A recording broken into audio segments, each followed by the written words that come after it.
This is Rock and Roll English. Real people, real English. Here's your host, Martin Johnston. Hello everyone, and welcome to another episode of Rock and Roll English. Episode number 304, baby. In today's episode, I talk to Boom Cannon about studying. That's right, because my new online course, Jungle Listening, the only course on the market that breaks down fast spoken English and turns it into something clear and learnable, will be available next week. So keep your eyes and ears open, because I will be talking about it a lot on social media. I will probably make a few more extra podcasts this week, and even if you're not interested in the course at all, I guarantee you will learn something from them, so have a listen to them as well. So as you can imagine, studying is on my mind at the moment, so that's what we talk about. Now, this conversation with Boom was recorded quite late at night in the end, and I think you can tell by our voices that we have both moved into a more relaxed way of speaking. So maybe we are not so clear today. So if you do have some difficulty understanding every word, because remember, to be an expert listener, you need to understand every word, then my course Jungle Listening is definitely for you, because it will help you understand native speakers with ease. Anyway, I'm going to stop talking now, as the episode is actually longer than usual, 22 minutes of conversation today. So here is the episode. Happy listening. Boom Cannon, how are you today? I'm very well, Martin. How are you?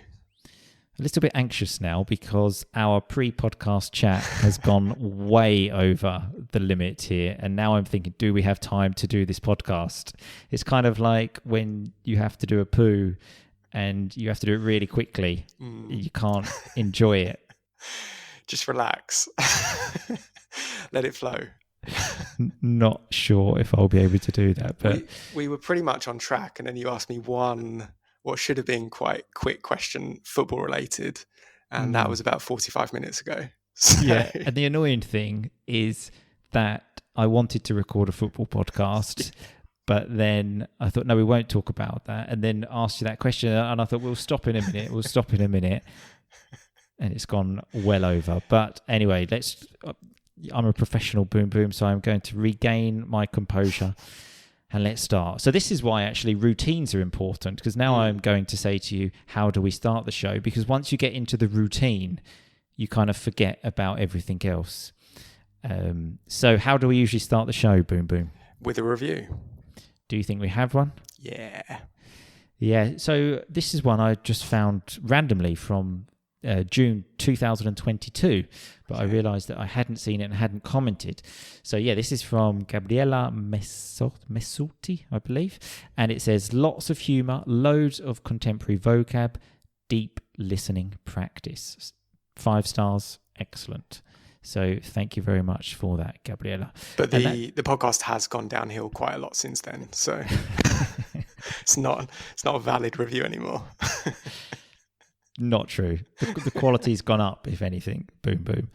And what she mentions there actually is quite interesting, the listening thing, because that's my new thing, and that kind of moves me onto today's podcast, Boom, which I have actually mentioned to you of what we are talking about, because, you know, every time I agree to do a podcast with someone, if it's the Hellraiser or you, Mental Marky Mark, I think, what can we talk about? And I thought, well, I'm building an online course now, studying. Boom loves studying. Let's talk about studying. And so that's where we are. Boom. Okay. Normally I do have some facts, but now I've just got straight up questions. Okay. So not the normal thing here. So number 1, do you enjoy studying? Boom. Yeah. I mean, I've got to say yes, haven't I? Given I keep doing it. Because in my mind, I can just imagine you like reading a textbook and just sort of sitting back in your chair, looking up and just saying, "This is so fucking brilliant." There are times when that sort of happens still. Yeah. But yeah, I think I like being in learning environments. So for people that don't know, Boom Boom, obviously, so we finished university years ago, went to work, very successful in his working career, then went back, I think you did a master's, and then now PhD, I believe. So you exactly. You just love studying. Just kept going back. Every time I then worked again after the master's, and then thought, no, just academia just pulled me back in. And your job is an actual researcher now, yeah? Yeah, essentially. Okay, because my knowledge of education kind of stops at university level. So in my mind, you're just getting paid to go to university like we did then. And I think, God, that is such a cushy job of just going to university, getting drunk every night. And yeah, it's very different from the first time I went to university. I can tell you that. I don't think I've got drunk once yet with other people at the university. So it's very different in that perspective. Right, because I always just, even when we were at school together, summer holidays, thinking, I can relax. I just imagine, what's Boom Boom doing? He's probably reading a book about biology, just to be prepared for next year. The thing is, I think until my GCSE results, I think that's clouded your memory. It's like, I don't think you would have thought that. I think they came as a bit of a shock to people. Of just how wonderful your results were. It was sort of a bit of a secret, like out of nowhere, bang, all A's. Didn't realise he was revising so much, but yes, he was. That's where you lived in Chelmsford, the main town that we all lived in. There was so much going on there, but I had the advantage of living out in South Woodham, the small, suburban, much smaller town. And I didn't have much else to do other than revise, so... Yeah, I'm not sure if it was that, but so one of my questions was actually, what's the highlight? I've got it here actually. What was your happiest memory as a student? So when you got those exam results, so in England they're called GCSEs, really important exams when you're 16. Everyone has to go to school months after doing the exam. You open an envelope is where they give you the results, isn't it? Everyone's there. So this is in the middle of summer when normally you're not there at school. And everyone's saying, what did you get? What did you get? And like, Boom Boom, like, what did you get in science? Like, A. What did you get in maths? A. What did you get in technology? A. Right, okay, brilliant. You can stop now. Yeah, I was feeling really happy because I got 3 A's. It's good. Yeah, so that's so patronising. It's like, yeah, oh, you got 3 A's and you got 3 B's and 3 C's. Those were my actual results, by the way. That's really good. You didn't get any D's, no D's. That's so good. Yeah, no, I just got all A's, so whatever. I think that's how the conversation went on the day, actually. Yeah. My memory of it is all a bit vague, but and obviously for me, blends in with my A-level results because it's a very similar experience. So for people that don't know, A-levels are the exams you do when you are 18. Similar kind of thing, and it went a similar kind of way for Boom Boom, let's say. But yeah, for my GCSE results, the main memory I have is I got an A in maths. I also got an A in English, by the way. The core subjects, the big ones, English and maths, 2 A's, whatever. And it wasn't really expected, my A in maths, because I hadn't done much work during the year. And then I really studied for those exams and got an A. And I said to my teacher, "Miss, I got an A." And she said, "Yeah, you don't deserve it." I was fucking devastated. I was like, "Fuck you." That's really cruel. What teacher are we talking about? Do you want to name and shame or? Not really. Was it the one that you quite fancied or? No, that was a different one. Okay. This one was very overweight. Okay. I think someone actually, when she was facing the board once, there was one of those 1 meter ruler things, and someone had measured her arse was 1 meter. Yeah, I know who you mean. She could be quite mean actually when she wanted to be. Yeah, and I was like, "Fuck you, you bitch." Yeah, that is how I wanted to respond to her. But going back to English, do you think that was partly because you were sitting next to me in that class quite often that some of my sort of A grade vibe rubbed off? See, I thought there you were going to say, "Oh, so you think you had like a secret talent, and that's how you became an English teacher?" And I was thinking, "Oh, boom, boom, come on, don't embarrass me." I mean, we can re-record that question if you like. But I do think I was good at English. I remember so well because in the first year I was in the first set for everything. So this is what they do in the UK. They put you in sets. They don't do this in Italy. I don't know about Sweden. All right, I'm not sure actually. Which, if you think about it, it's not for us. That was the norm, but it's not that great because it's kind of like, you've got the intelligent kids, and then if you're in the top set, like obviously Boom Boom was, and I was in the first year, and then you've got the idiots that, you know, when you're like 18 are doing like 3 + 2. Yeah, there is a middle ground, I'd say, between those two groups, but you've got those, you've got the idiots, and But so in the first year, I remember first year of school, set 1 for everything. And then got later into it, you know, got your feet under the table kind of thing, got a bit too comfortable. And then I started finding myself in set 3. Got distracted by the beer, the women, the drugs, the money. Yeah, I got distracted by the teacher's 1 meter arse. And then, so I was in set 3 for English. And then I remember I did an amazing exam. Yeah. And the teachers banged straight set 1. Put you back, 3 to 1? 3 to 1. Didn't know that was possible. The set 2 wankers. People in set 2 must have been furious. It's like, fuck you, set 2. I'm going straight to set 1. Set 3 to set 1. Wow. Like, I don't think that's ever happened. That's unheard of. Before or since. That is unheard of. Exactly. So that was the kind of vibe I was laying down. Now that you're back in Chelmsford, do you ever sort of pop by St John Payne and just start saying to a few of the kids, you know, in my day, went from 3 to 1, it can be done. So St John Payne, by the way, is the name of the school that Boom Boom and I went to. My niece is starting that school very soon, and told me there is still a picture of us in that school. Because apparently they only go back 20 years and then they take the picture down. So we're just still in the school because we finished 20 years ago. Like the year, everyone? Yeah. Okay, because when you said us, for a moment I thought it was like me and you, just arm in arm. I don't know, maybe on a night out or something. These two legends, that was, I think, near the statue that they built of us.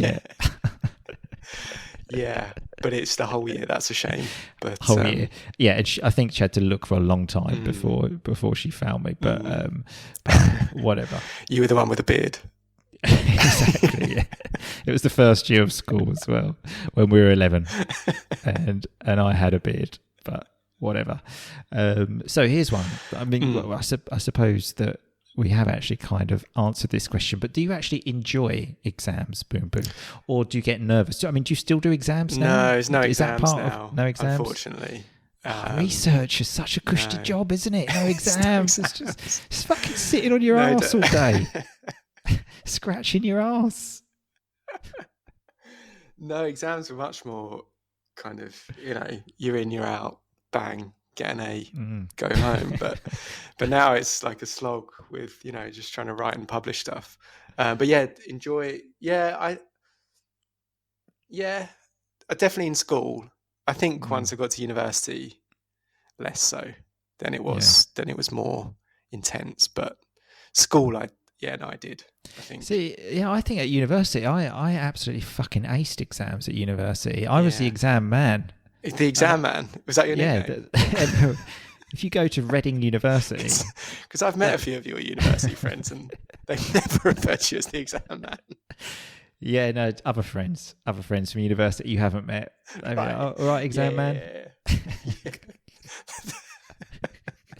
Yeah, good. Like for me then, I think because I was a bit older, I'd grown into it. I was like, this is game time. This Time is to roll up the perform. sleeves. Yeah, this is yeah. where I perform at my best. The Yeah. pressure's on, and like you need your big players to step up. And that's how I felt. I remember in one exam at university, I got 97%. I was like, again, has anyone ever got 97% in an econometrics exam? I don't even remember how to say that, but I remember econometrics. That's right. That sounds convincing. Yeah. And oh my God, I absolutely loved it. But the pressure, I think, and I think this works differently in different countries, with the UK universities is a lot goes on to one exam, basically, like for a module, not for a whole subject, but like towards the end of the year. So a lot of what you've done during the year, maybe you've got some coursework, but I think in other countries there's more of a sort of exams during the year broken down into smaller bits. But you'd have like the exam period towards the end of the year that was very intense, as I recall. And like that's when the big players step up. True. Boom. Okay. I actually even chose to do more exams. I had the choice to do a dissertation, like a group project, or just like exams, all on the exam. And you said, you know who you're talking to, don't you? I'm the exam man. What do you think I'm going to do? Don't call me the dissertation man. Hasn't got the same ring to it either, has it? Dissertation man. So I was like, I'm the exam man. So give me an exam. Give me exams. Okay, so this is getting quite philosophical here. Boom. So Henry Ford apparently said, anyone who stops learning is old, whether at 20 or 80. Anyone who keeps learning stays young. Do you agree? Why? So like what the question basically is, do you learn stuff which isn't related to, well, you call it a job, but this researching thing, like just reading a few books a couple of times. That's like at universities, not in my course, but I remember my friend who studied English had a reading week, so there were no lessons, and it was just like, you just got to read some books next week. And I was like, what the fuck is that? Paying all this money for an education, and they're just saying, well, just go and read some books for a week. It's fucking outrageous. Yeah, I do have to do a lot of reading. Sure you do, Boom. I do have sure to you do. A lot of reading. But okay, going back to the question, do you do other learning? But about other things, but football doesn't count. Okay, all right, that's a big one. That was the same for me. Of like, I've read loads of books. Like when I was like 18. I've got loads of books. Any books that are not related to football? Have you ever read one? No, but snooker. Yeah, exactly. Does that count? Is that educational? Yeah. No, I've got a few books I read more that are still, I'd say, educational, but not what I would call work related. But then sometimes that can still feel a bit like work. I'd say I like learning stuff these days from podcasts as well, okay, because then it's sort of a different form of learning than I have to do, for work. So yeah, podcasts, not just this one, also other podcasts. Yeah, I can imagine you're always listening to this one. Just when I want to learn something. Yeah, exactly. Yeah, because I've got this thing now of just, I just love learning now. Boom. I'll learn anything. I actually, the other day, this is just how ridiculous I am, that I was working at night. It was about 10 o'clock at night. The R&R babies were both sleeping. I thought, right, I can do like half an hour's work here. And then you do something, you click on something, you're like 25 tabs in now. And so, I don't know how, but I ended up buying an online course about rhythm. And okay. Yeah, my whole body, boom. I'm a new man. What kind of rhythm, Anna? You need to tell me more. But it's more of just sort of like clapping hands and stuff. Okay. It's quite difficult to explain, of like one hand's moving faster than the other. You know, like when you have to pat your head and rub your stomach kind of thing. You're kind of doing stuff like that. But yeah, I'm So would I see a different Martin Johnston next time we're on the dance floor? Would I see a different you? Would the hips move differently? I haven't finished the course yet, but I've got a funny feeling, then yes. That is interesting. Rhythm art, yeah. It was just literally yesterday. I was at a wedding actually, and everyone was dancing sober, and I spent hours just sat at the table on my own, and like, come and have a dance. Oh, God, no, I'm all right, really. No, I'm fine. Yeah, I'll come in a minute. No, there's nothing worse than when you're there at that point, and like everyone's having a great time. You're sitting there not having a great time, and then like Grease Lightning comes on. Like, God, everyone's going mad for it. You're just sitting there thinking, this is a fucking nightmare. Well, in England, the one that always comes on is, and Mrs. R&R often mentions this, why does this come on at every kind of like, sort of every wedding that she's been to in England is the I'm sure my pronunciation's not quite correct, but the Macarena. Oh, God. And everyone's doing the dance. Yeah. Yeah. I mean, no matter how drunk I am, and I'm sure I've danced that at a wedding, I've never done the dance. Yeah. What about, would you do the dance to Saturday Night? I don't think I would. I'm spontaneous, boom boom. You can't pigeonhole me for specific dances. When I'm on the dance floor, you don't know what's coming next. Okay? Don't try and put a dance routine on me, because I just like to express myself on that dance floor. Normally with your tie tied around your head. Yeah. I'd say that's often quite pre-planned. Spare tie in your pocket. I go with the flow, boom boom. If my tie moves to my head, so be it. Exactly. But I definitely don't like to be pigeonholed with a dance routine. Okay. Not like Mental Marky Mark, who loved his dance routines. But so on that, about like learning as well, I like without school things, because I honestly thought when we finished, well, certainly university, I thought I'm never going to have to study again. And I actually think my brain, most of the time when I was living with you, Boom Boom, in London, again, not that it was your fault, but my brain just kind of melted for a while, because I just didn't actually give it any nutrition, let's say. Anything, again, that wasn't related to football, fantasy football, or this kind of thing. Yeah. So, and when I then moved to Italy, obviously a country of culture, I kind of got swept up in it. And that was the first time I actually bought a book, non-football related, and read it. And that book was Oscar Wilde, The Portrait of Dorian Gray. Yeah. I actually remember being in the bookshop, because it was in English for a start, and I was in Italy, and I just looked at a few pages and thought, God, I think I can read that. Yeah, it's quite a manageable size, isn't it? Yeah. And I thought, God, and then I actually found, God, I actually really like this. This is actually really fun, really funny. And then I remember actually being in Rome and cycling around, and then I just stopped at this park. It's a lovely park in Rome. I was on my own. And I just opened up this book, and I just thought, fucking hell, look at me. Hell, books are great. I just thought, fucking look at me. I'm cycling in Rome. I've just stopped in the park, and I'm fucking reading Oscar Wilde. It's just like, why can no one else see me now? If anyone could see me, they would think, God, he is so fucking intelligent and cultured and sexy. But didn't happen. You were feeling sexy at the time? Oh, God, yeah. You think the book made you sexy? Yeah. Oh, 100%. I think, actually, when we were in Thailand, Boom Boom, you mentioned to me something that apparently women find men with books attractive or something like that. And then we both had our books out for a long time, but did not help.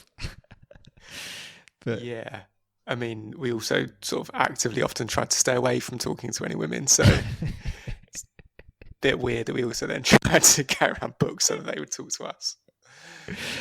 Also true. Yeah. Okay, so we are going to stop the episode there.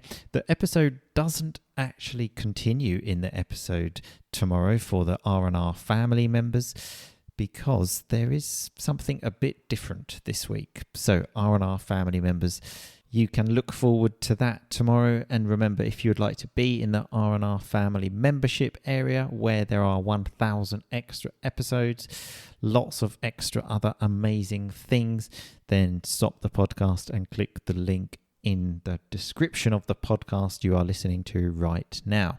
So let's have a quick look at some of the vocab. I mentioned at the very beginning that our pre-podcast chat went way over the limit. A nice term there, way over, much longer than it should have been. And Boom Boom said we were pretty much on track for time. So on track means on the right path, the right time. Boom Boom also mentioned the podcast has gone downhill since 2022. So has gone down in quality, let's say. And I said the quality's gone up, if anything. So don't be so stupid, it's gone up. And I mentioned that Boom Boom has a cushy job, very informal, funny British term to say very simple. And I mentioned it's so patronizing when someone like Boom Boom, who got 9 A's in his exams, GCSEs, the important exams at school, says to someone like me, oh, well done for your 3 A's. That's really good. Now, patronizing means when someone, let's say, is trying to be kind or maybe trying to help, but knowing they are superior, they make you feel very inadequate, and that's how I felt.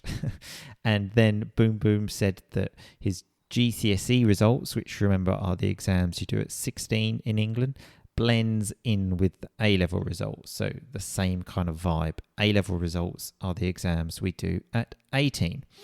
Boom Boom said at one point, do you want to name and shame the teacher? A lovely term, quite obvious there what it means, but a lovely term, name and shame. So say who it was to make that person feel embarrassed, let's say. He also said, because I sat next to him in English when we were 15, 16, that maybe his A vibe, always getting A's, rubbed off on me, and that's why I got an A. So his energy, let's say, had an effect on me. And I mentioned how later in school, after I got my feet under the table, my performance academically went down, let's say. So when you get your feet under the table, you just get a bit too comfortable, let's say. And I mentioned how my moving from set 3 to set 1 has never happened before or since. I mentioned how when you do exams, you need your big players to step up. So to step up, like to be there, let's say. Obviously, that's a kind of football term, but can be used for many other situations. We spoke about me being called the exam man and then said dissertation man hasn't got the same ring to it. Remember, dissertation is the big project you do at the end of university and hasn't got the same ring to it, doesn't sound as good.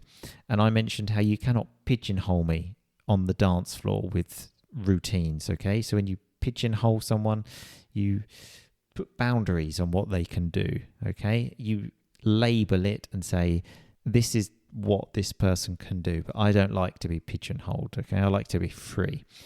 And then we mentioned about the tie on my head, which sometimes happens at parties I go to, like weddings. And I said, if my tie moves to my head, and Boom Boom said, so be it. Like, there's nothing we can do, just so be it. Let's just get on with it. And I mentioned how I got swept up in the whole culture thing when I moved to Italy. So I just got moved along and finally felt the need to buy a book that was non-football related. Anyway, all of this vocab is on the website rockandrollenglish.com. Go there, click podcast episodes, and then have a look at the vocab. Keep your eyes and ears open for content on my social media channels and some more podcasts this week as well. So thanks a lot for listening, everyone. I will talk to you very soon, but in the meantime, just keep on rocking, baby. Thanks so much for listening to Rock and Roll English. For more great content and to stay up to date, visit rockandrollenglish.com and facebook.com/rockandrollenglish. We'll catch you next time.